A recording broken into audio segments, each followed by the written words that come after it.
She was struggling, needed help, and looked up to me like a big sister. She felt comfortable and trusting enough to ask me for help.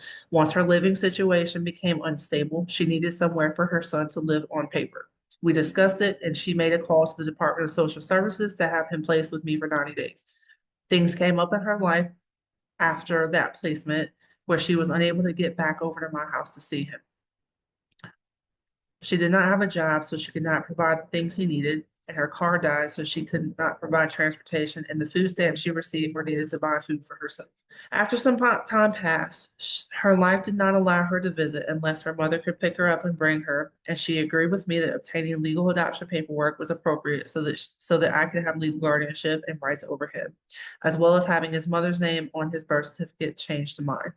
The legal rights being given to me and the birth mother's name being changed was not an issue. But she said a little time was needed before signing the paperwork because it was important to consider what people would think of her first. We went to lunch one day and had the paper signed and notarized together. That was done. Now it was time to move on with life. From this point forward, we did not have a conversation related to him or the adoption, but we continued to have a friendship for a few years where once a year the question of how is he was asked.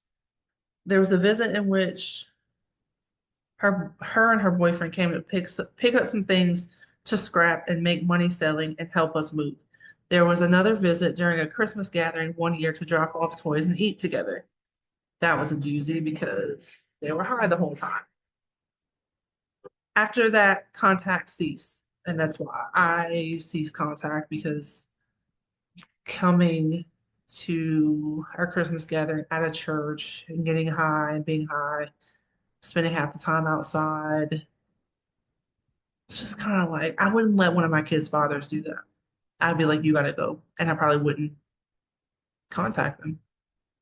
It's just be respectful.